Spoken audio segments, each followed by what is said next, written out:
Hello, everyone. I'm Jonathan McClatchy here with another live stream. I'm very honored to have with us today Steve Baughman, who is a lawyer. You might recognize him as the whistleblower on Rabbi Zacharias. That's probably what he's best known for. And I wanted to bring him on, not so much to talk about the Ravi affair, because I think most of what needs to be said about that has already been said, much better than I could. But I'm here to talk with him about his deconversion from Christianity and his journey into atheism and some of the reasons that brought him to where he is today. So thanks so much, Steve, for being on the program with me. Thanks for having me, Jonathan. Yeah. So do you want maybe start with a little bit about your background, your story? I think you grew up in a Christian home, if I'm not mistaken. Is that correct? And tell me a little bit about your journey from Christianity to non-belief.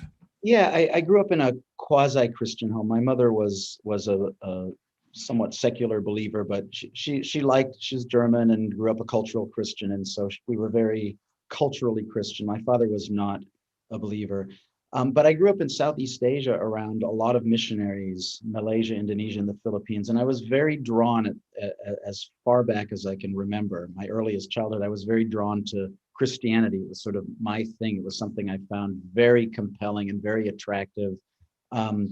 And even before I had the chance to formulate beliefs about it, it was something that called to me. And but growing up around missionaries, I had just nothing but good experiences. The missionary kids were the cool kids at my schools, and the missionaries were these exotic people who weren't there, who weren't in Indonesia, in the capital city, working for big corporations like my father was. They were out in the jungles, working for under harsh conditions for something more valuable than just money. And I was always found that very compelling. But from as early as I can remember, I just had these doubts. I'll never forget being at St. Andrew's Presbyterian Church in Kuala Lumpur as probably 7 years old or something, and they were singing that song, he lives, Christ Jesus lives today. He walks with me and talks with me along life's narrow way. He lives, salvation to impart. Here's the $1,000,000 question. You ask me how I know he lives. He lives within my heart. Major letdown. I mean, I was 7 or 8 years old and I was already thinking, that's a really unsatisfying answer. You ask me how I know he lives within my heart. So I had this intellectual issue with Christianity that has never gone away. I'm 61 years old now, and that was when I was 7 or 8. And just never really being able to convince myself that it was true as hard as I tried. And I went through a series of born again experiences as a junior high kid and as a high school kid in Asia, and had peak moments, but there was always this still small voice nagging me saying, it ain't true.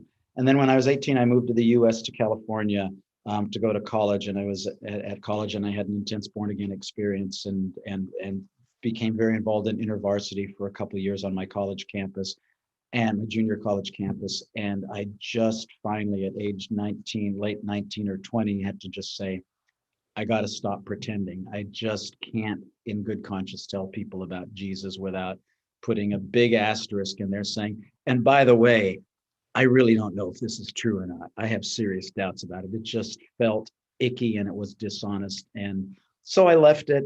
I've still been open. I've been studying. I've been taking classes for a gazillion years on and off at a Christian school. So I'm very interested in the apologetic issues, but I never was able to really believe it.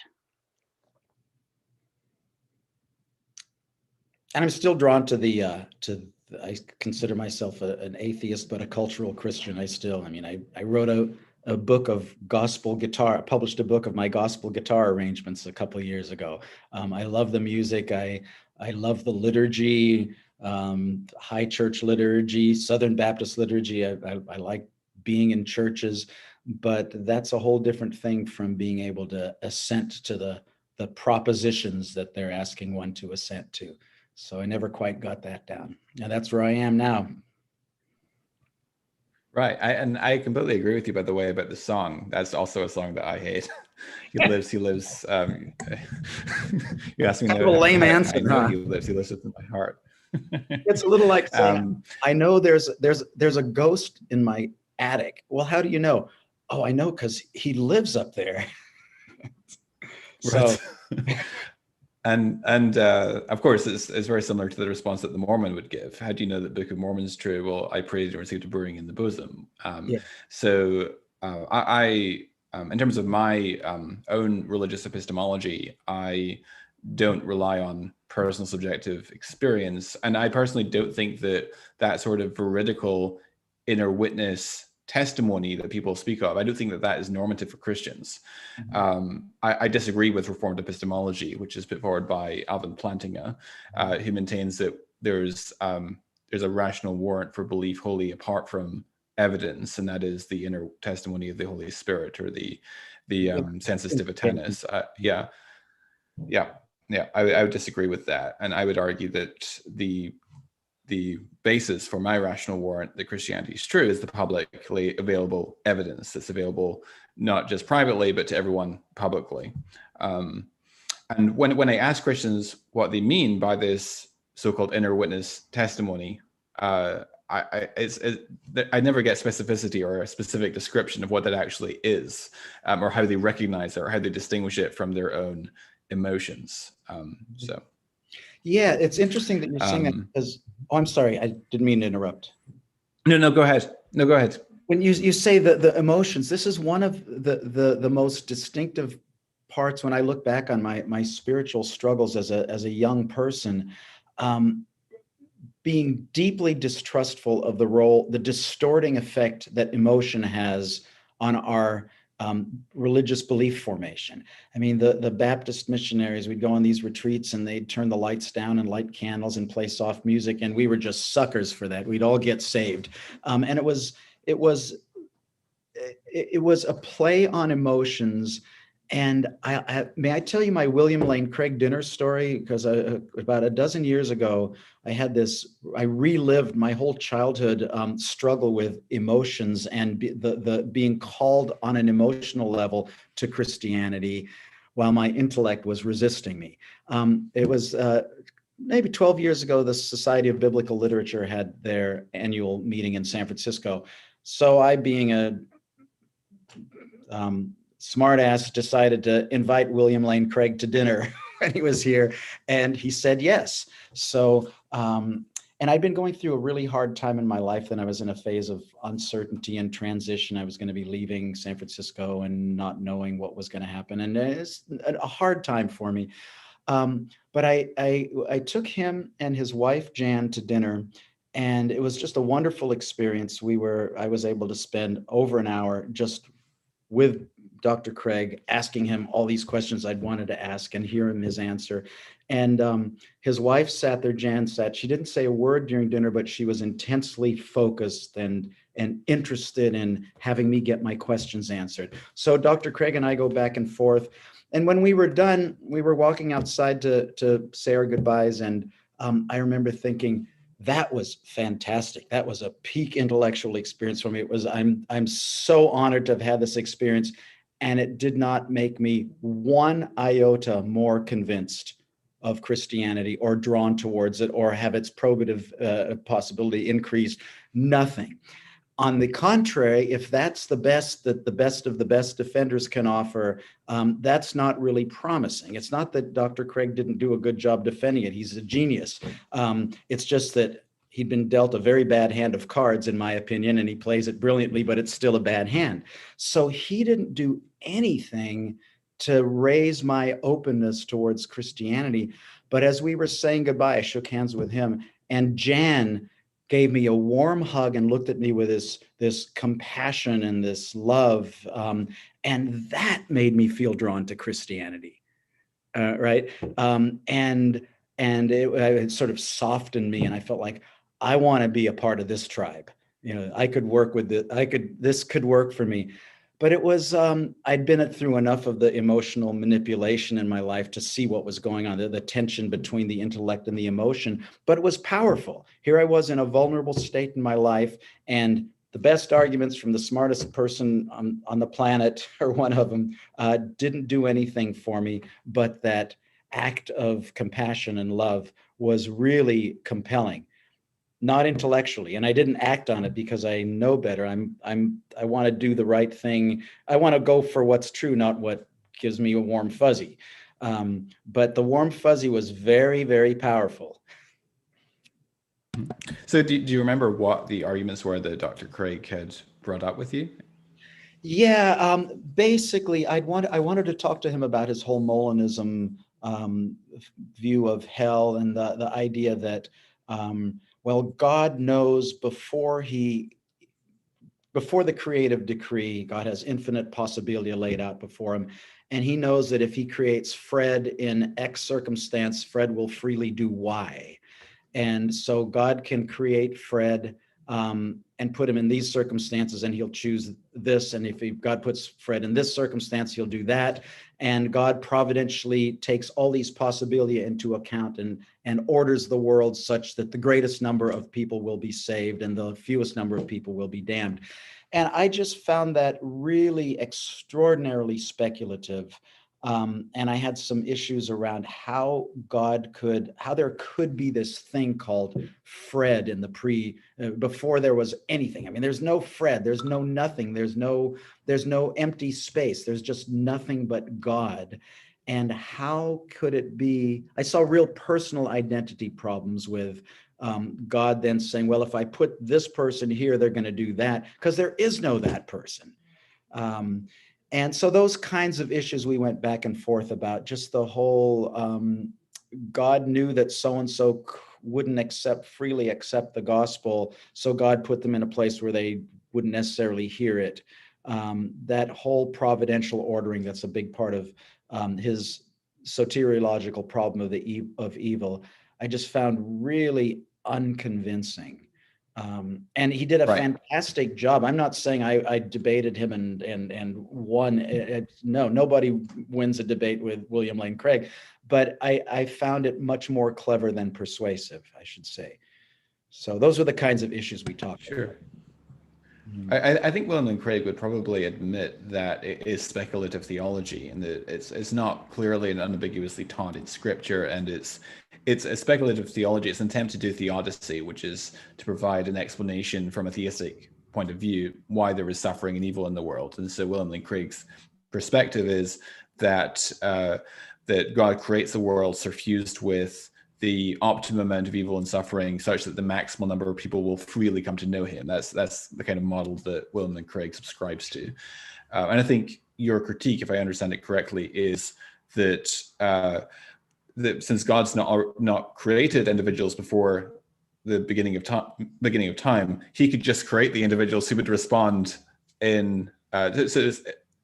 He's not constrained by those individuals because they're not created yet. Right. Is that exactly kind of where you're getting? Exactly. Yeah. It's like on Craig's position, there's a poor omnipotent being who just says, I can't do any better with the materials that I have here. There's all these people there aren't enough people who will accept the gospel, so I got to create some who won't. It just is a real problem for me. I've got all these constraints on the omnipotent being. There's also an issue of God. If God has middle knowledge, why could God has infinite possibilia, and he's just trying to fill a finite number of slots on planet Earth. Surely he should be able, just as a mathematical issue, you've got infinite possibilia, you can actualize enough of those people who will, what do you need? 10 billion, how many people will live on planet Earth before it blows up? Let's say 1 trillion. Okay. God has infinite possibility. He can find 1 trillion compossible situations of where he can actualize people on planet Earth, all of whom will freely choose salvation. And if he needs a certain amount of evil because it helps with courage and it has all these virtuous effects on human beings and makes us better people to suffer, he can have all the suffering he wants without anybody rejecting the gospel. God could have done that. And on Craig's view, God couldn't have done that, and I just don't see how he gets there. By the way, this right. This oh, go ahead. No, please. Sorry. No. Finish what you were going to say. It's fine. Oh yeah, Josh Rasmussen, very fine up and coming philosopher, did his doctorate at Notre Dame, Christian philosopher. I found just a couple of years ago an article that he wrote on this exact issue, where he says also that God should have, just as a mathematical issue, God should have had enough possibilities before him to be able to populate the world, if he has middle knowledge, to be able to populate the world only with people who will freely accept the gospel. So. And I'm not smart enough to know what the technical stuff there is, but it just I wasn't happy with Craig's response, and Craig's also a very humble guy. I mean, he had said to me, "I'm not an evidentialist. I don't think that the evidence seals the deal. You do need something more than the evidence can only take you so far, and then something else kicks in." So.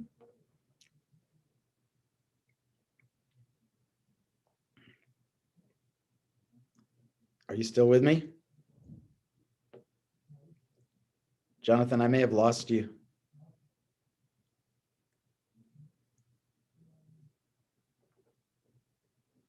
Did I lose you? I apologize. Yes, Okay. I apologize. I got cut off there. I hope you got my Yeah, last sorry. comment. Very profound. I got you when I think you said Josh Rasmussen said he's not an evidentialist. Is that right? No, Bill Craig, William Lane Craig says that. Yes. Sorry. Yeah. Oh, Bill Craig. Yeah, sorry. Right. Yeah. So he's Bill not, Craig. Yes. Yeah. He's not. Yeah. Mm-hmm. He's a reformed epistemologist. So he would make a distinction between how you know that Christianity is true and how you show it to others that Christianity is true. So he would give the analogy of a courtroom where you know that you're innocent, but all the evidence tends to support that you're guilty. And so he draws this distinction between how you know it yourself that you're right and how you show others. And I would reject that distinction in the case of Christianity, because I don't think that it's normative to have that sort of inner testimony experience. Mm-hmm. Yeah. Like you know that it's extremely unlikely that you have drawn a royal flush in the first 5 cards. The odds against that are astronomically small, but you have personal experience because you're looking at your hand, so you know it's true. Yeah, I think that's Plantinga's analogy also. So yeah, I just find myself feeling that it would be really hard to feel intellectually up to speed enough to be confident about a decision that Christianity is true. I mean, I know you've written a little bit about Dale Allison in the past. I don't know if you've read his new book on the resurrection, but he's a prominent, respected New Testament scholar, specializes in the resurrection, and he has a very humble view of the evidence. He does not think that the evidence compels belief, but it's not strong enough to compel to make unbelief unreasonable, but it's strong enough to make faith tenable. So it's like you could believe in the resurrection based on the historical evidence, or you could not, and both positions are reasonable. And I find that really refreshingly honest, but I also find it really hard. I mean, if I were a Christian, I would not be happy with that, because I'd want the evidence to be a lot stronger than Professor Allison seems to be saying it is. Right. To disagree with Allison's assessment of that. So I've, as you mentioned, I have written on that. My colleague Lydia McGrew has also written reviews of Dale Allison's material. So yeah, I would be inclined to reject, and I wouldn't consider Dale Allison a Christian in the kind of orthodox sense, because he rejects the bodily resurrection of Jesus. So he doesn't believe that Jesus was raised bodily from the dead, which I would argue is a central component of Christianity. He believes in the empty tomb. Yes, but he doesn't believe that Jesus rose physically. So he doesn't believe, he subscribes to the objective vision hypothesis, and he explains the appearances by virtue of grief hallucinations. And I think that he gives too much credit to the plausibility of the grief hallucination hypothesis.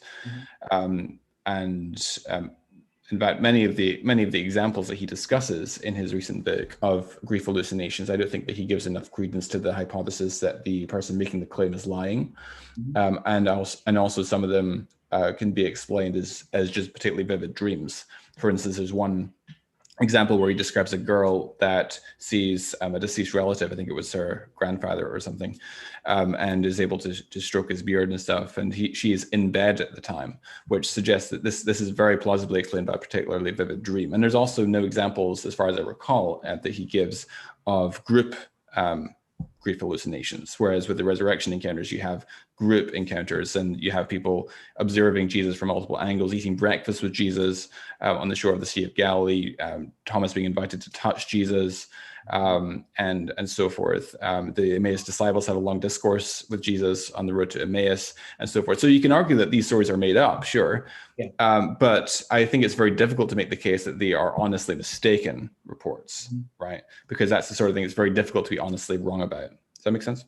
Yeah, unless the stories are made up, then nobody would have been mistaken. It would just have been someone writing a midrashic story years later to make some point. Like maybe Thomas didn't really put his hand in Jesus' side. It was just made up to show that Jesus was a real person. I mean, there are theological agendas that these stories serve, whether they actually happen or not. And I think that's part of his point, that may be true. But where does a non-specialist go? You help me out here, okay? So assume I'm your run-of-the-mill seeker, open-minded. I mean, I would rather be right than win arguments, right? I mean, I want to know if this religion is true, or if not, which one is, and if none of them are true, well, that's fine with me too. But where does someone who doesn't have the smarts or the resources to do Greek and Aramaic and Hebrew and biology and modal logic and all that stuff, really get your Bayes theorem down so you can evaluate all the discussion, the high level discussion, to make a decision? I mean, at some point we have to say, I will never understand enough to be absolutely sure about this, or I'll never understand enough to really be sure about that. There's always loads of stuff I don't know, and I have no reason to think that what I don't know won't hurt me. So where does the seeker go? You tell me. Where does the seeker go? To me, no, just kidding.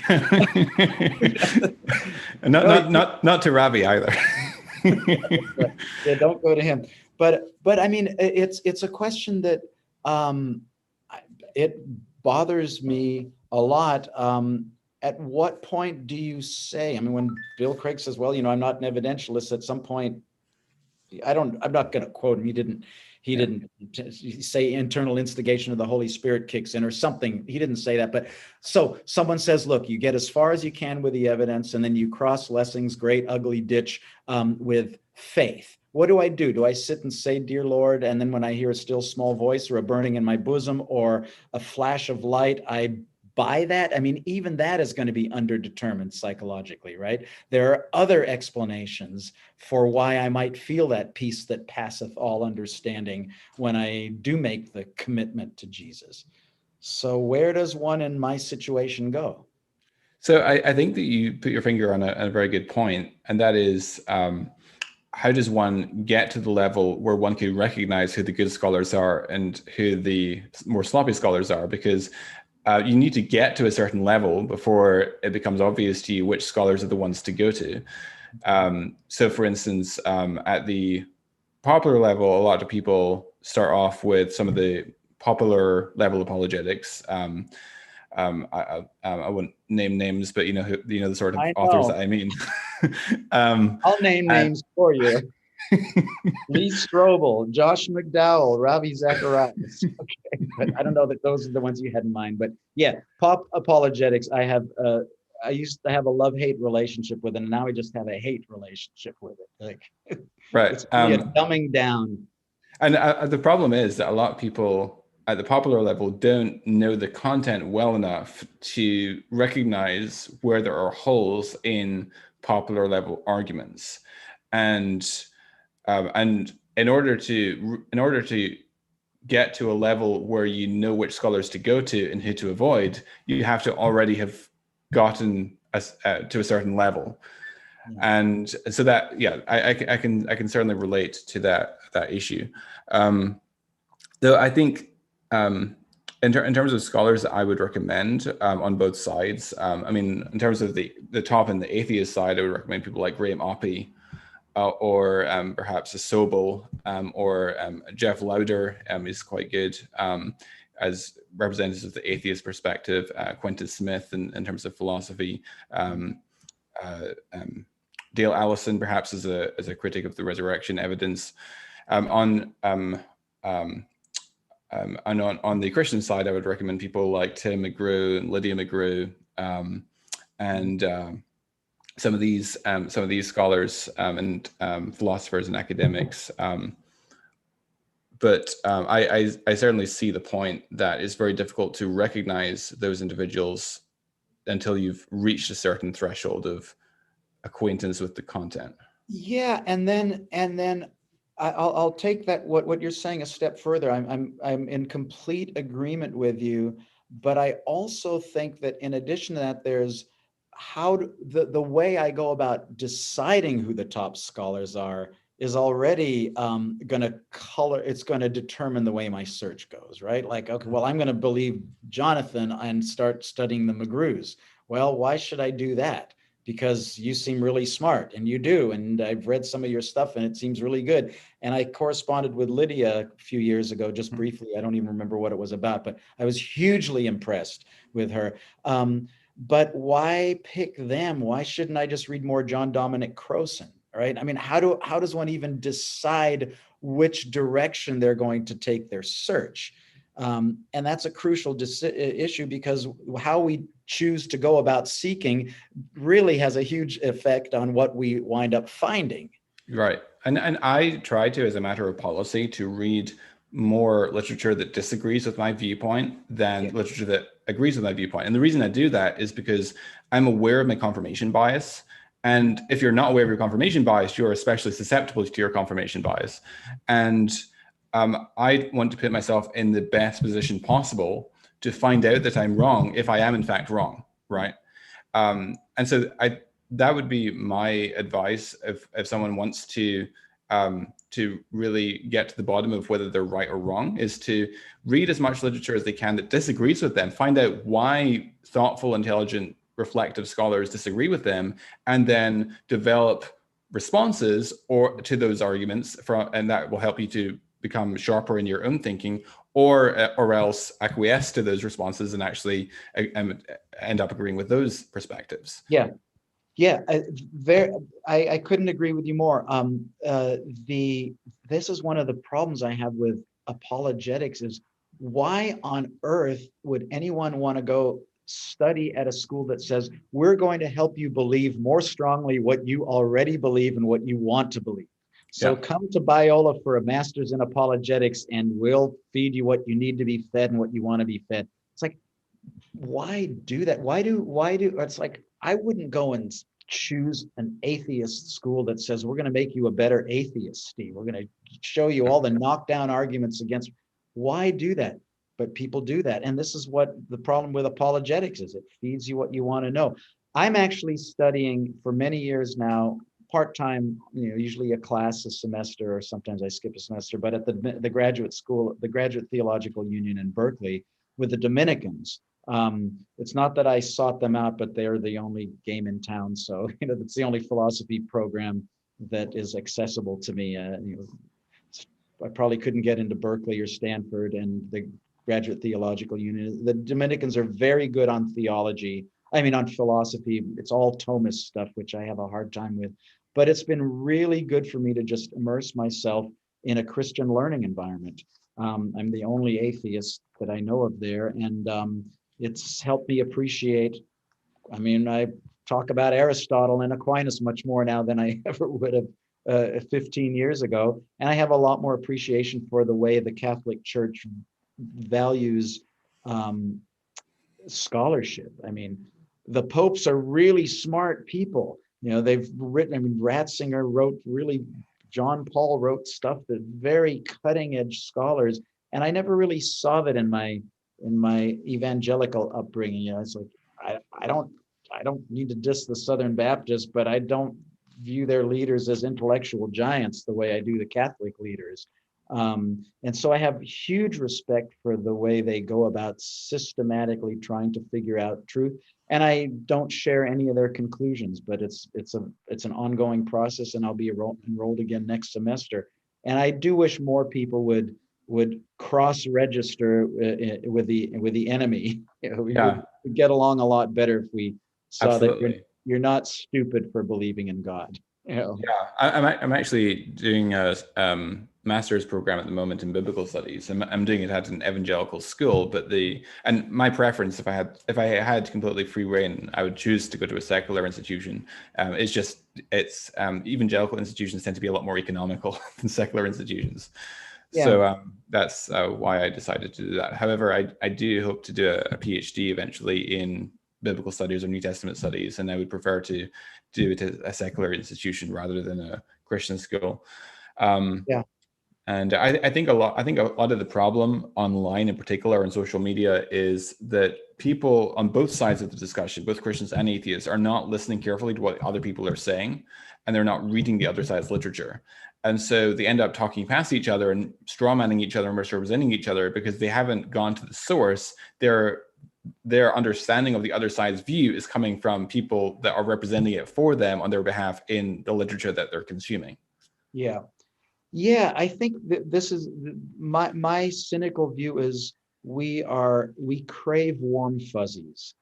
We really want to feel a certain feeling. It's like that Waylon Jennings songs, I'm looking for a feeling. And that's so much of what we do as we go about our lives, is looking for something that's going to give us a nice, warm, fuzzy feeling.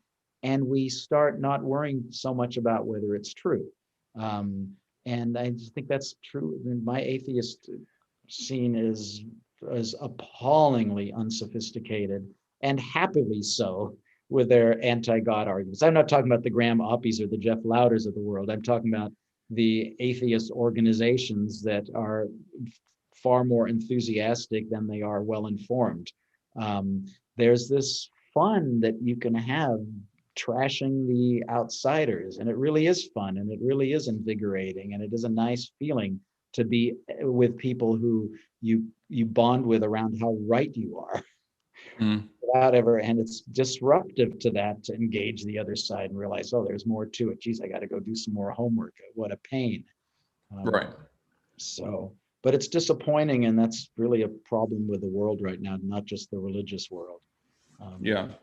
And another thing to watch out for also, and a lot of people fall victim to this on both sides, is that people will be much less critical of literature that supports their own view than literature that tends to disconfirm it. So, for instance, in the apologetics world, the Christian apologetics world, there's a claim that's been passed around the apologetics world. It goes back at least to Josh McDowell. I'm not sure if he got it from somewhere or if it's new with him, but he said something to the effect of that if we didn't have any New Testament manuscripts, then you could reconstruct all but 11 verses from the Ante-Nicene Fathers. This is in Evidence That Demands a Verdict. But it's just simply not true. And unfortunately, you find this in a lot of apologetics books. You find it in Turek and Geisler's book, I Don't Have Enough Faith to Be an Atheist. You find it in a whole, virtually all popular level apologetics books is in there somewhere. Yeah. The problem is that no one bothered to fact check that original claim, which at least goes back to Josh McDowell. He may have got it from somewhere himself, I'm not sure.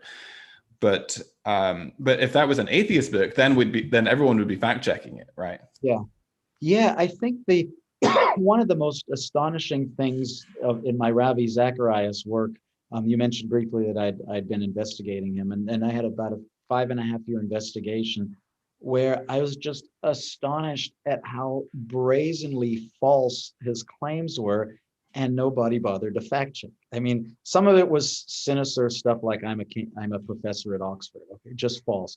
But he told a story once at a couple of massive, like Urbana, and then some other massive, tens of thousands of people in the stadium, about this song that he used to hear in India. It would come on the radio every night while he was going through his contemplating suicide stage. And this song, the song came on every night, and he would sit at the radio and write one verse down And then the next night he'd just get there and we'd write down the next verse, and he finally memorized the whole song. And then a few months later, he attempted suicide. Well, he told this story. It was very touching, and to massive audiences, and the Christian press gobbled it up. And a friend of mine happened to check a few months ago and found out that the song was written years after that. Ravi had just either made this up or just it was totally false. But nobody bothered to even do a Google search and say, type in that song and find out, oh, it was written 4 years after his suicide attempt. He was already living in Canada at that time. And I get it. We get away with a lot of stuff in this world, and that's really good if you have a high tolerance for nonsense. I think part of the reason for that is because people have a tendency to trust others, especially people that they respect, and especially with mundane matters that don't affect their lives. So, for instance, if you tell me that you just had a chicken curry for lunch, then I'm not going to. I don't care too much, and so I'm just going to take your word for it. That doesn't really affect my life in any way. And so when Ravi told that story, I'm guessing the reason people didn't tend to fact check him is that it doesn't affect their lives that much that whether that story is factually accurate or not. Yeah, and that's a trivial example, but when you tell it to a certain number of tens of thousands of people, at some point I'd expect some journalist somewhere to do a little Google search, because we're fact checking politicians all the time, but of course we want to find them lying so that we can beat up on them. Whereas with evangelists, we give them a much more, I think, tend to give popular evangelists a much easier time regarding their facts. But anyway, that's a side issue. I did want to ask you, get back to so Jonathan, what does a seeker do? I mean, because I think it's one of my biggest difficulties with Christianity, or with an exclusivist brand of Christianity, is the problem, Schellenberg's The Hiddenness of God, but in particular, the problem of reasonable doubt. I mean, as a lawyer, I say reasonable doubt. He calls it non-culpable non-belief. I mean, if the evidence is really complicated that at least one person can't make a decision, an intelligent, well-informed decision, that seems to count against the truth of exclusivist evangelical Christianity, of the kind I think you embrace, right? How do you deal with reasonable doubt? I mean, it seems to me like you've got to do what Bill Craig says, and there is no reasonable doubt. You're only an atheist because you refuse to bend the knee. I mean, how many times have we poor atheists been told that we're just rebelling from God and we love sin? There's a trove going on Twitter now. Some pastor recently posted that most of the people he's counseled who leave Christianity, they left Christianity because they want to have extramarital sex. So this is the level of thinking about non-believers, that we are just in rebellion from God, and it's just as an empirical fact, it's false. But so how do you deal with non-culpable non-belief, or reasonable unbelief? So I'll give you the short version here. If you want the longer version, I've written an article on this. I'll send it to you afterwards on the problem of divine hiddenness. And I quote John Schellenberger in the article. But I think it's, first of all, I would say that it's very difficult to actually demonstrate the existence of non-resistant non-believers, because our motivations are so complex and often subconscious that it's very difficult to be completely confident about even our own motivations, let alone other people. So I think it would be very difficult to demonstrate that in a convincing way, that there are examples of non-resistant non-believers, or at least totally non-resistant non-believers. So that would be the first point. Secondly, I think that if God has given us sufficient reason, as I maintain that he has, to believe that he exists and that he's revealed himself in the person of Christ and Jesus rose from the dead and so forth, then I think it becomes very difficult to impugn God's moral character for not having given us even better evidence than he already has, especially in view of the fact that we see so many examples in Scripture of people having been given sufficient evidence and yet rejecting the message. So the Israelites in the wilderness, for example, had seen so many miraculous signs. The Jews at the time of Jesus, we read over and over again that even though he'd done so many signs in their presence, they still didn't believe in him. Even when Lazarus is raised from the dead, they want to kill him again, and so forth. And actually in Luke 16, when Jesus tells a parable concerning the rich man Lazarus, and when Abraham is talking to the rich man who's in Hades, and he's asked, Abraham is asked by the rich man to send Lazarus back to warn his brothers not to come there, and he says no. If someone, so Abraham tells them they have Moses and the prophets, let them listen to them, and the rich man tells Abraham, well, if someone rises from the dead and goes to them, then they'll believe. And Abraham responds, but if they do not listen to Moses and the prophets, they will not believe, even if someone has been raised from the dead. In other words, they already have sufficient evidence given messianic prophecy and so forth. And then another point, another consideration that I would raise in regards to the problem of divine hiddenness is that so one question I often get is, why is it so complicated? Why does God make it so complicated to find out who he exists? Why do we all need to get PhDs in astrophysics and molecular biology and New Testament studies in order to have a rational basis for Christian belief? And my response is that it's not actually that difficult. It's only made artificially difficult by bad scholarship. So for instance, Richard Dawkins concedes that Darwin made it possible to be an intellectually fulfilled atheist. And what he means by that is that prior to Darwin publishing The Origin of Species in 1859, it was very difficult to, with intellectual integrity, maintain the atheistic position, because there seemed to be so much evidence of design in biology. And then Darwin came along and provided an explanation that could explain the appearance of design without recourse to an actual designer. And if Darwinism doesn't actually perform as advertised, if it doesn't actually explain the appearance or the illusion of design without recourse to a designer, then the flip side of that is that things appear to be designed because they really are designed. And so it's been just made artificially more difficult than it ought to be by poor scholarship. Does that make sense in principle? Yeah, it makes very good sense. So 3 points. I want to respond to all three, because the first point about non-resistant non-belief, it's very hard for us to know what our motives are. Like, I consider myself a non-resistant non-believer, but maybe deep down I hate God because of that stupid song that bothered me when I was 7 years old or whatever. We don't really know our own motives. But what about I think of non-resistant non-believers as second century Tibetan yak herder, right? They're really not out there. They're trying to get through the winter and preserve their yak herd and their family.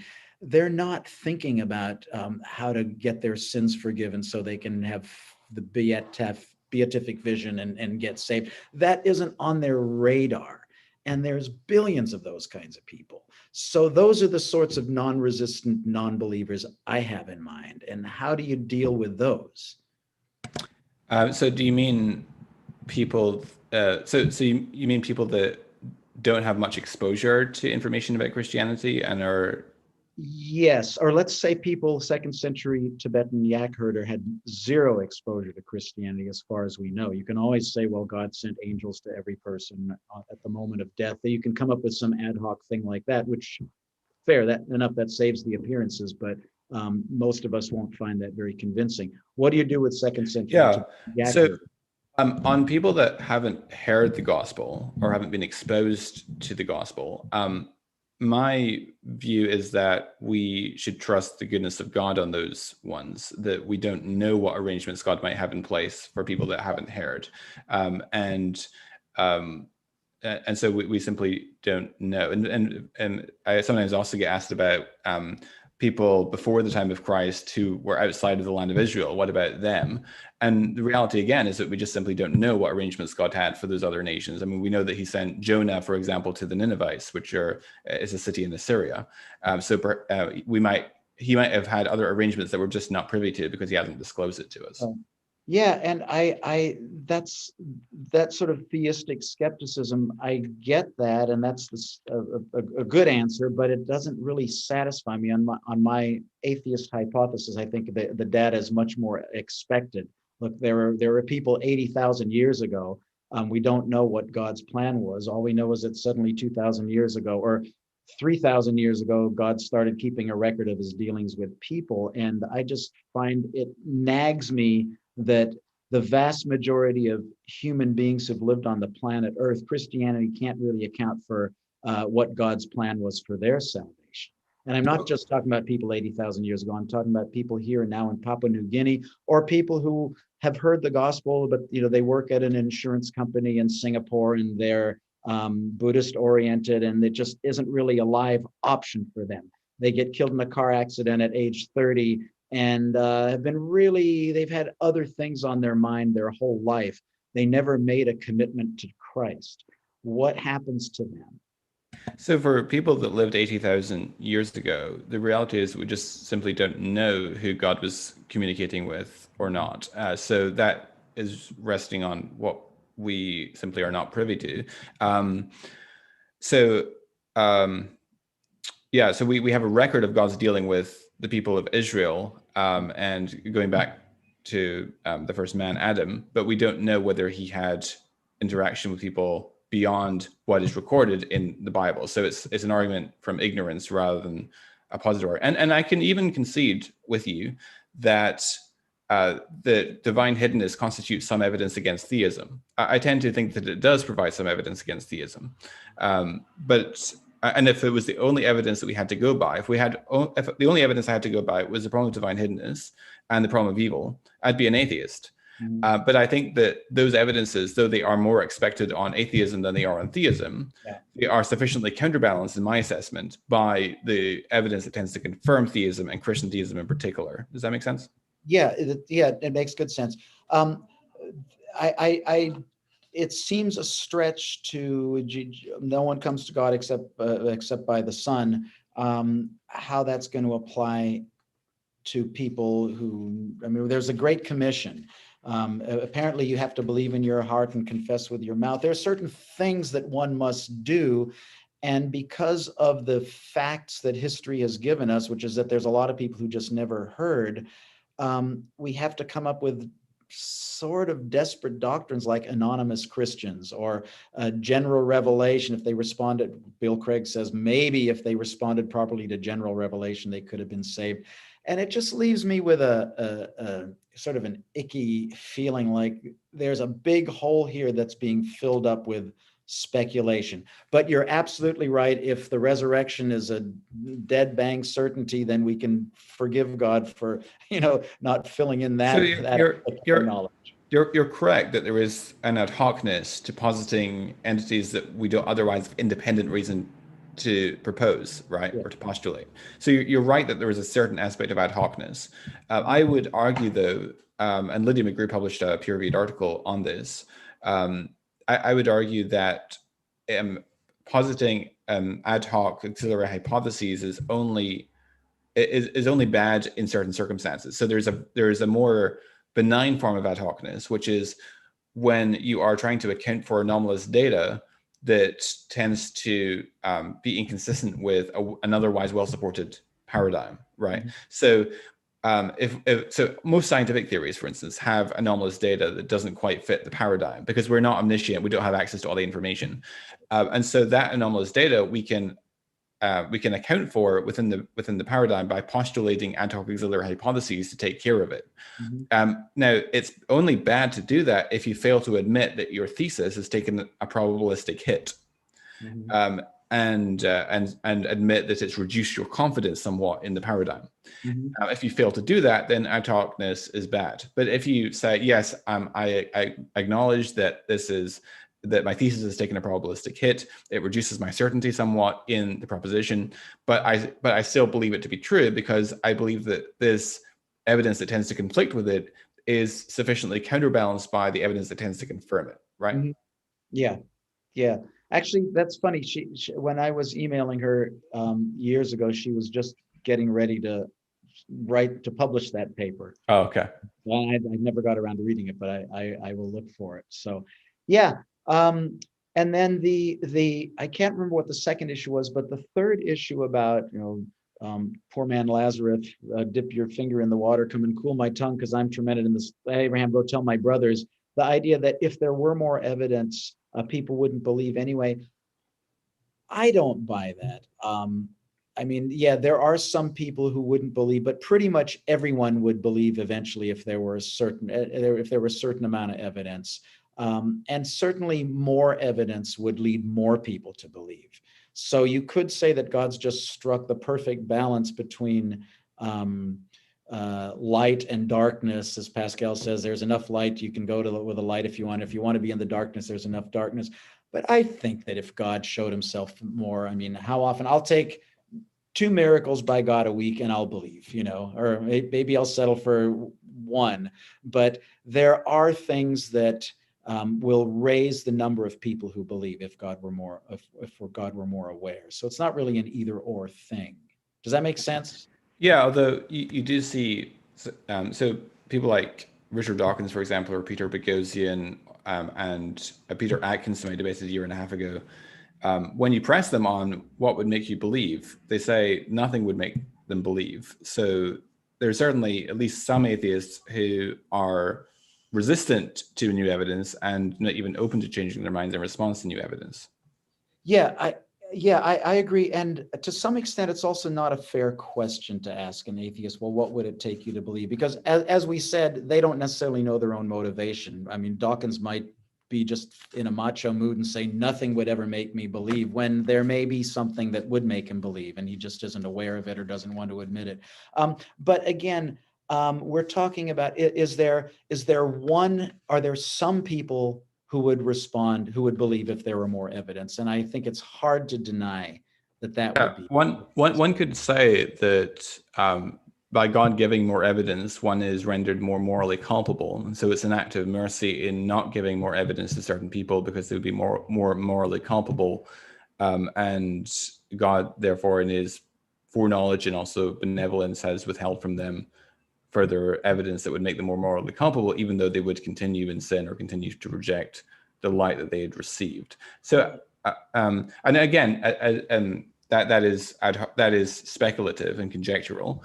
So, and I'm prepared to concede that it constitutes evidence against theism. I just think that there is sufficient reason to believe theism, and Christian theism in particular, is true, that I'm prepared to live with that tension, even though I don't know exactly, I don't have a fully satisfying response to the problem of divine hiddenness or the problem of evil. Yeah. Does that make sense? Yeah, it makes good sense. I guess I'll push back a little bit and why, or it's not even a pushback, it's more of a question. I don't understand. See, on my hypothesis of indifference, I can understand there being lots and lots of doubt about God not existing. I mean, God, that's what I would expect on a pure naturalist world.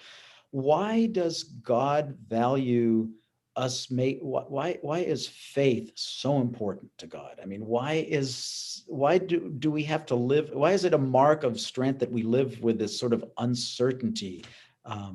Why is that part of God's plan? I mean, why would he just say, I mean, Satan, the fallen angels, they knew to 100% certainty. I mean, I get the argument that God has to give us free choice, and if he gives us too much evidence, it'll override our free choice. And I just don't buy that. Satan had 100% certainty that God existed, and he opted to rebel anyway. Yeah, so, I don't buy that argument either. In the same way that one might have overwhelming evidence that their spouse exists and their spouse loves them and cares for them, that doesn't override their free choice to marry them or not marry them, right? Right. So I don't buy that argument either. Can you asked, why is faith important to God? Can you define what you mean by faith? Oh no, I just read the Laura Bushak's the synopsis of her new article on that. The substance of things hoped for, the essence of things not seen. I don't know. Okay. And anything that a state, an epistemic state of non-certainty, but that where we are committed to something anyway. I have faith that my airplane will not crash, and I board it, though I know that it might crash. I'm accepting a certain uncertainty, and I'm acting as though I'm not concerned about that. Yeah, the way that I understand faith is that it's directly correlative with evidence. So the more faith I have, the more, or the more evidence I have for a proposition, the more faith is warranted. So the more evidence I have that that an airplane is safe, the more faith is warranted in stepping on and committing myself to that airplane, that it will Then get me that's to where just I'm going to. belief, right? That's the same as belief. Well, not quite, because belief is simply assent to a propositional statement, whereas faith is commitment or trust in that to which I've already intellectually assented. So I don't just believe that the airplane can fly, I actually get on the airplane, Gotcha. right? So that would be the difference. So I wouldn't say that I don't say that a certain belief requires faith. So I hate the title of Frank Turek and Norman Geisler speaking, I don't have enough faith to be an atheist, because I don't think that a belief requires faith. I think that faith is warranted in response to evidence. Interesting. Okay. Okay. Um, So then we're saved by belief plus an assent to it. Correct. Yeah. No, well, assent is the same thing as belief, but we're saved by assent and trust, right? It's not simply that you believe. It's not that God is in heaven just desperate for people to believe in him, right? That's not the Christian concept. It's that it's not simply assent. It's not simply propositional assent, but it's commitment in that to which we've already intellectually assented. Okay. Okay. That's very helpful. So let me ask you this. Let me get back to this. Do you agree that there are some people, at least one, probably billions, but at least one person who would believe if there were more evidence? I mean, probably, yeah. Mm-hmm. Yeah. Okay. And then so that person dies not ever in a state of belief. Why would God permit that? Again, it's possible that giving them more evidence would make them more morally culpable, that they would believe. So belief is not the same thing as exercising faith and repenting, right? Mm-hmm. So one could exercise propositional assent and yet still not come in repentance and faith, and therefore they would be more morally culpable. So that's a possible explanation. And being more morally culpable, I mean, would that mean a worse, you get a hotter place in hell? Sorry, I'm not trying to be facetious. I'm just saying, there, my understanding, I grew up with, it's either you're heaven or hell and there's no in between. So I believe, and I think I can substantiate this biblically, that there are multiple levels of judgment in hell. I don't believe that everyone gets the same thing.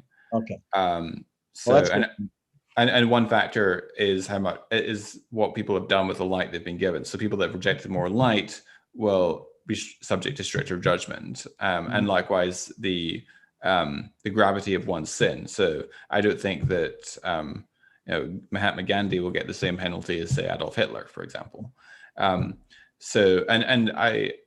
The concept of the imagery of fire that we're given in the Gospels, I don't think that fire is literal, because fire consumes, right? And I think that the fire is symbolic for some sort of spiritual reality that we just don't understand. So I wouldn't say that the fire is literal. And I also even incline towards, so though I'm not super dogmatic on it, I incline towards the conditionalist view, which says that hell is non-eternal, but that there is a final annihilationist. There's a final annihilation in the lake of fire. Okay, no, but not a choice, not a second chance. You're not a second chance person. Correct. Okay. I'm not. Mm-hmm. Okay, that's too bad. Yeah, and this is bringing up another issue for me, that one of the states of frustration I reach, whether it's talking about this or talking about the phlogiston theory or whatever, and anything, I reach a state where someone is able to present, we can construct models that account for all the data, and it's really hard to go from excellent model, I believe that represents reality. It's like, how do we get from, boy, you've really covered your bases well, Jonathan. Now, why do I how do I go from that to it being true? Dale Allison talks about this in his new book, which I've only read about halfway, but how do we get from, okay, Jesus rose from the dead, to my version of Christianity is therefore true? There's a lot of missing steps there, and we really don't talk about that enough. It's like, okay, Jesus rose from the dead. Now what? Nicene Creed got it right? Okay, so a few points there. So first of all, I completely agree with you that it's not enough just to show that your beliefs can be made consistent with the data, because any set of beliefs can be made consistent with any data, right? So, and Stephen Law has a great lecture on YouTube where he talks about his pet theory that dogs are invaders from the planet Venus, and he's able to make all the data consistent with it, which is, and I think that you see that happening in young earth creationism, where the young earth creationists aren't there to show that their paradigm is confirmed by the data. They're there just to try and make it consistent by any means necessary. And making a theory consistent with the data is not the same thing as showing it's been confirmed, and also not even the same thing as showing it's not been disconfirmed. Because what we want to know is, when we're trying to assess whether a piece of evidence tends to support or tends to detract from or disconfirm a particular thesis, is this evidence more probable given the thesis or given the falsehood, right? So data, even though it can be made consistent, it could be data that tends to disconfirm, even though you could in principle make it consistent. Now, as to how you get from the proposition that Jesus rose from the dead to Nicene Orthodox Christianity, I would of course reject the way that Matt Dillahunty wants to argue, where he says that even if Jesus rose from the dead, that has no relationship to whether Christianity is true or not. And I'm sure that's a bit extreme. Yeah, because the resurrection of Jesus particularly is more probable given the hypothesis Christianity is true than given the falsehood of Christianity. Indeed, much more probable given that Christianity is true than given the falsehood of Christianity. And I would argue that the prior probability of the resurrection of Jesus, that is the probability just given the background information, is greatly increased by the fulfillment of messianic prophecy, because then that provides a reason for thinking that God plausibly has motivation for raising Jesus of Nazareth specifically from the dead.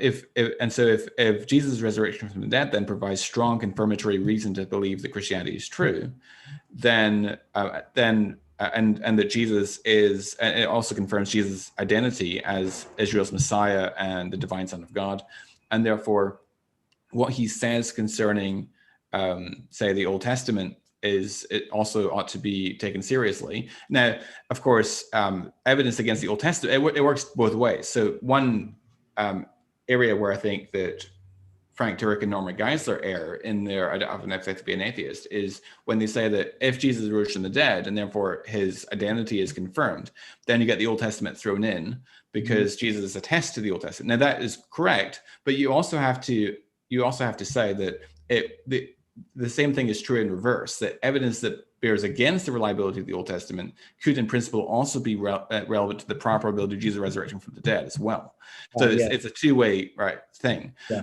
But if we have strong reason to believe Jesus rose from the dead, then that provides at least a prima facie basis to take the Old Testament revelation seriously as well. Okay. Yeah. And then it works forward too, right? If Jesus rose from the dead, then it's more likely that God would have preserved Jesus's sayings accurately in the New Testament and the documents that eventually became the New Testament, and possibly would have had a guiding role in making sure that the right 27 documents got selected. Although I nuance it a little bit differently. So I would argue that I would argue that we have good reasons in terms of just direct evidence bearing on the substantial trustworthiness of the gospel accounts in the book of Acts to take them as written by individuals who are close up to the facts, well-informed, habitually reliable. In fact, I think that making that argument is indispensable to making a robust case for the resurrection of Jesus. So I would argue that on direct grounds, and I'd also argue that it's very difficult to make a case for most apocryphal works that they deserve a place in the canon. They're they're not of apostolic origin. They're not early. They're quite late. They're influenced by this Gnosticism, Gnostic beliefs. So it's very difficult to make a case for any non-canonical book that it should be in the canon. Now, there are certain books that you could contest should be in the canon. So, for instance, I'm less confident about the letters of Peter than I am about the letters of Paul. I'm very, very confident that Paul wrote all 13 letters ascribed to him in the New Testament. Most scholars will grant at least 7. I'm very confident about all 13. I'm less confident about the letters of Peter and the letter of James for the reason that there's far less of their work. We only have 2 letters ascribed to Peter in the New Testament. We also only have 1 letter ascribed to James in the New Testament, and we don't have any other work to compare it with. And we also, and they also have very minimal interaction with the Gospels and Acts.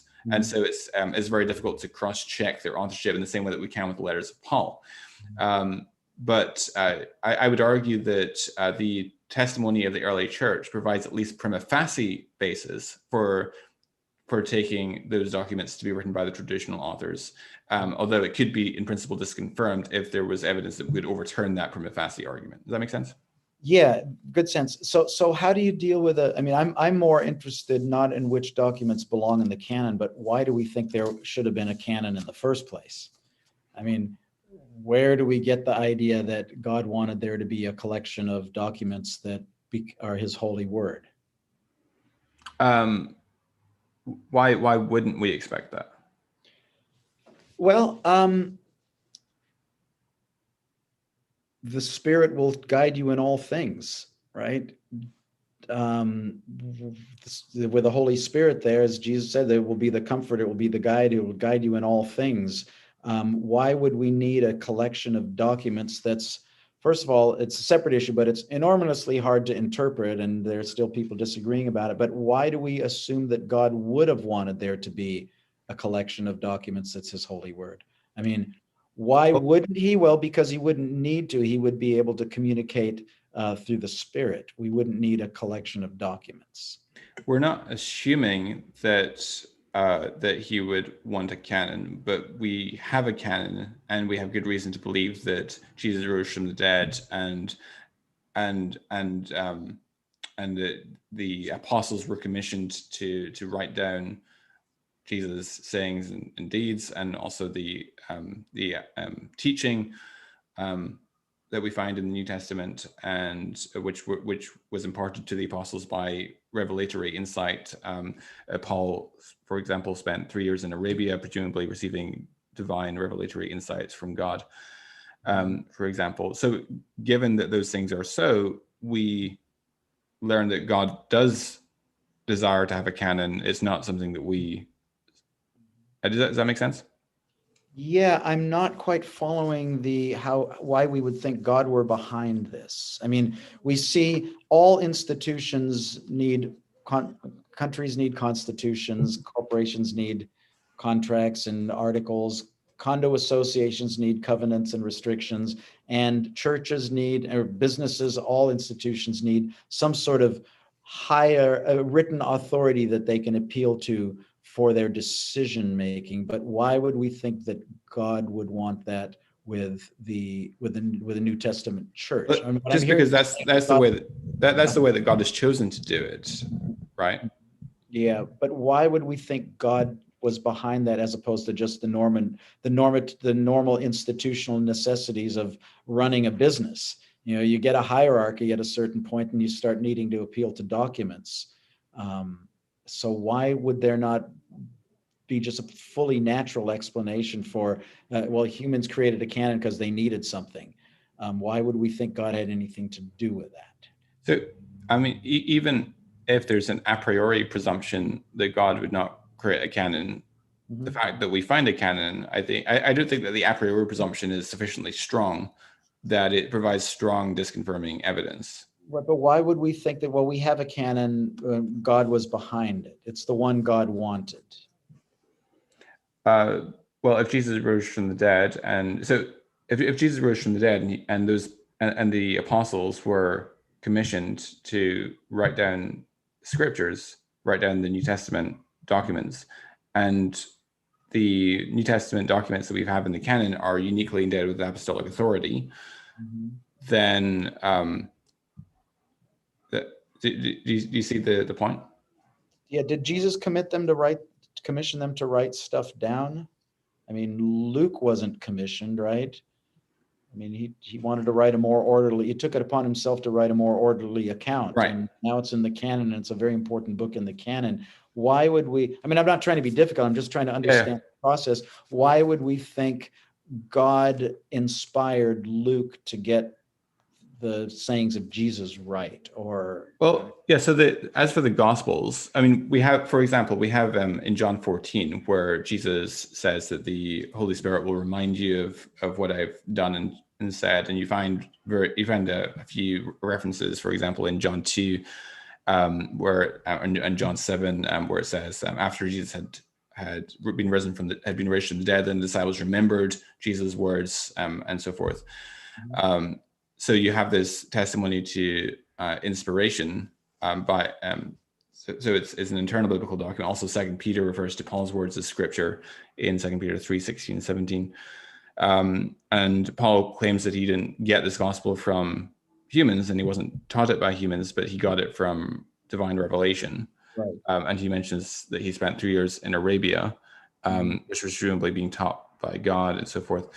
So if these individuals really are apostles who are close up to the facts and connected with Jesus' inner circle, then they are the best people placed to communicate Jesus' life and deeds. Does that make sense? Yeah, or at least there are some people who could do it. I mean, I think if Jesus had sat his disciples down before the transfiguration and said, look, write this down, boys, and written down some enormously clear what one must do to be saved, what's the Trinity, all the important stuff that is core Christian theology now, we would consider that a really good thing that Jesus did. Our scriptures are very clear. Instead, we have none of the disciples writing anything.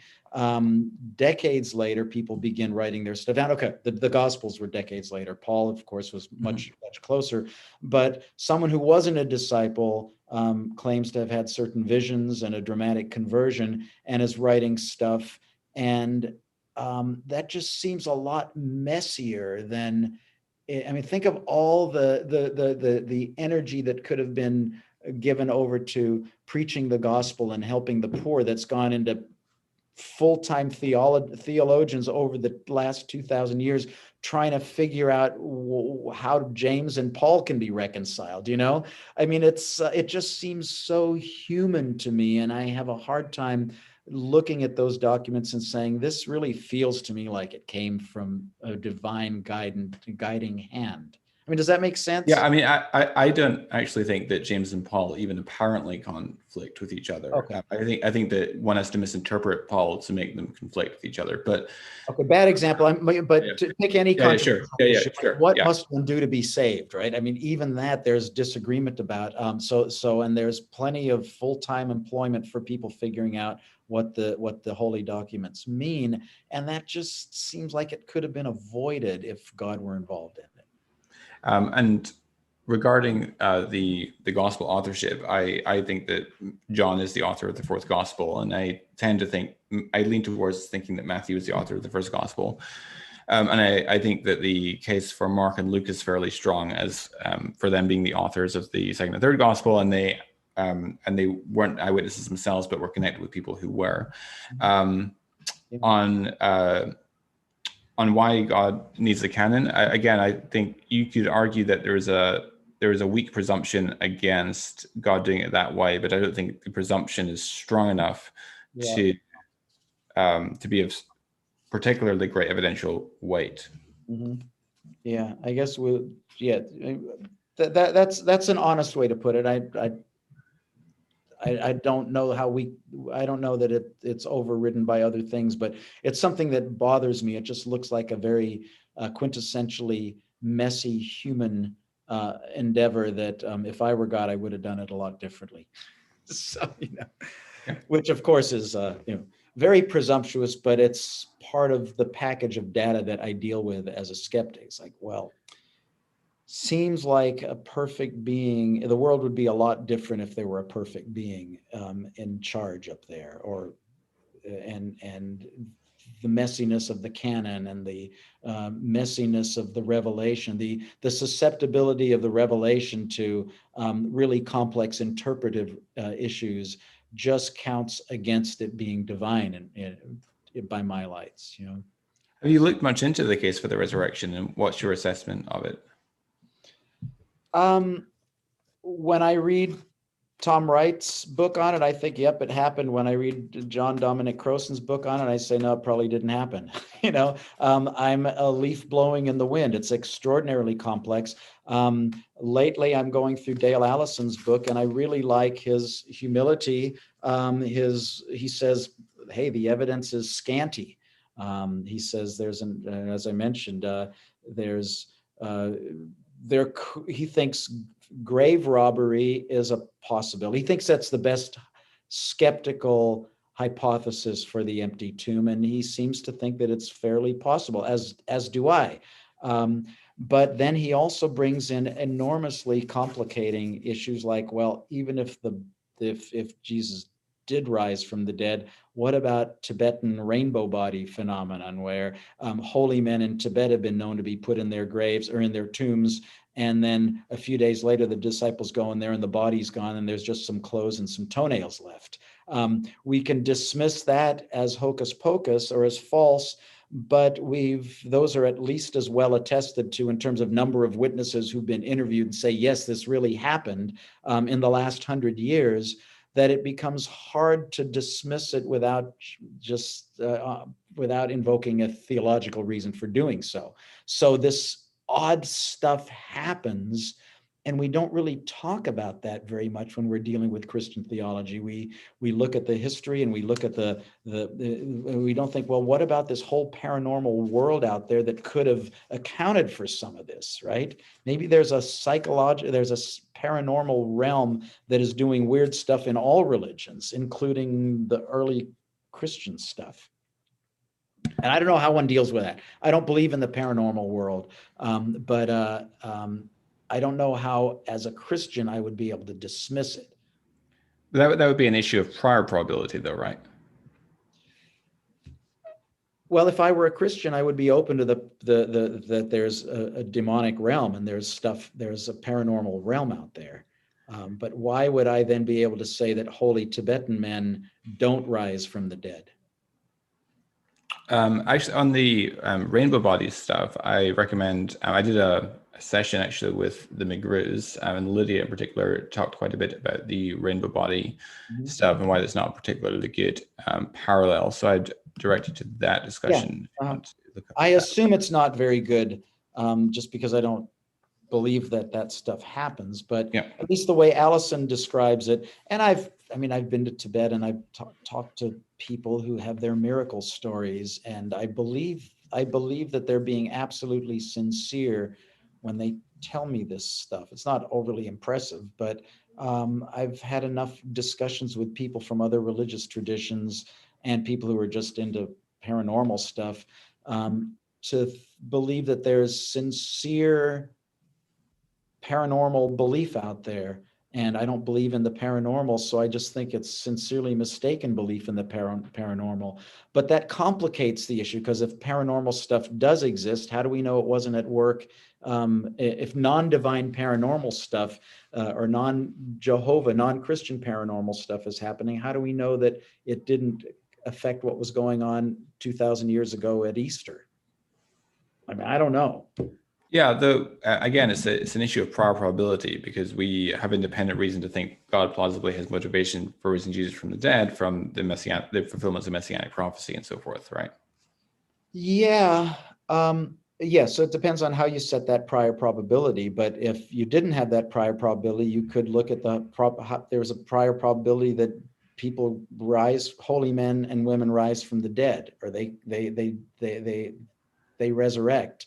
And then you look at these other stories throughout history, and how do we evaluate those? The McGrews have probably done it. I'll check that out. Dale Allison presents it as some fairly strong testimonial evidence in favor of it from disciples who were interviewed and said that they know that this happened. But I don't know. I agree with you that it probably didn't, but I don't know that I would how I would dismiss it other than saying, well, that stuff just doesn't happen. Okay. So we've been going for an hour and 20 minutes. Anything else you want to talk about before we wrap up? Give me one more time your thought on honest seekers. I think we got distracted. I said, what does an honest seeker do? And you said, well, the first thing is, or one of the important things is figure out who the good scholars are. And then what?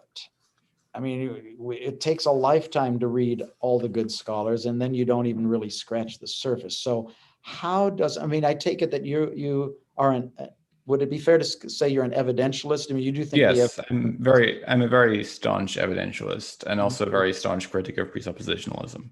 Yeah. So can the average person get a good enough handle on the evidence to form a belief, to form the belief that your religion is true? I mean, everybody has that access, to really have a responsible enough grasp on the facts to form the right conclusion. I think that it's attainable if people put the requisite work in. Obviously, we can't acquire exhaustive knowledge of the scholarship. I think it takes a whole lifetime, as you mentioned, to become very conversant with. I mean, there's so many different fields that go into this topic. I personally do think that the person that's fully informed and doing his best to be as objective as possible with the evidence will in the long run come to find Christianity to be true and well supported. And of course, there's always a certain level of tentativity because we continue to read, we continue to explore, we continue to do reading and research. But there's also the fact that the more I read of the other side of the conversation, the atheist side, the more I find myself persuaded by the strength of the evidence, because I find those objections not consistently not rising to the same level as the confirmatory evidence for the truth of Christianity. And therefore, that provides some warrant for believing that, given that I'm trying to read as much of the atheist stuff as I possibly can, that my belief is well justified, because I consistently don't find that the atheist responses to the case for Christianity to be particularly persuasive. But so then that leaves us with saying, well, John Dominic Crossan, the prominent New Testament scholar and Christian, although you may not consider him a Christian, he calls himself a Christian, that someone at that level of scholarship is just mistaken. He's missing something. And Graham Oppy, a prominent atheist philosopher, they're just missing something. I mean, that's what you'd have to be. That's what you think. Yeah, I do. Yeah, I would say that. And I am. There's a really good conversation that happened recently between Graham Oppy and Tim McGrew on. It was on the Atheist Christian Book Club. It's a really interesting discussion. And Graham Oppy thinks that he said that he thinks that all of the evidence it either favors atheism or theism, or is a wash. And when someone says that they think all of the evidence supports their viewpoint, I lose confidence in their objectivity with the data, because there's always going to be data going both directions. So. Yeah, of course, in philosophy, we don't judge people by their objectivity. We judge them by their arguments. So, but sure. Yeah, I'm with you on that. I don't like that either. And when people seem a little too cocky, I get turned off. But yeah. So yeah, the Crossan and Oppy issue is I bring it up simply getting back to the whole how hard it is to actually form a well-reasoned, well-informed opinion on these issues. They're extraordinarily complex, and I have it much better off than most people because I have time to take classes and read books and do things like this.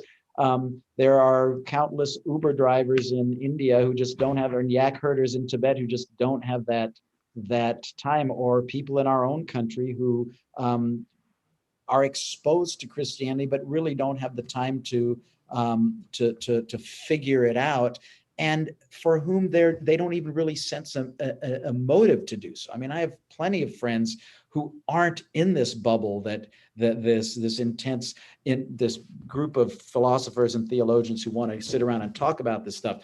It isn't of interest to them, and that's a very widespread phenomenon. Not everybody is as interested in the resurrection as you and I are, or are concerned about their eternal destiny. It just isn't on people's radar, and that is a very troubling phenomenon to me, because I think if the God of your religion existed, we would all have Jesus-filled Jesus-shaped holes in our hearts, and be actively pursuing filling those, and people just aren't, So I'm left with that. And okay, well, thanks so much for coming on. It's been great having you. Thank you. Thanks. I really enjoyed this. And send me some articles. I'll read anything you send me. All right. And folks on YouTube, thanks for tuning in. Please be sure to like and subscribe, and also go and check out Steve Baughman's channel. I think it's called Friendly Banjo Atheist, if I recall. Yes. Yep, go check that out as well. Great work on exposing Ravi for credential fraud and the lies concerning his the Lorianne Thompson scandal and spa allegations and so forth. So thanks again for coming on, and I'll end the stream here on YouTube. Thanks, Jonathan.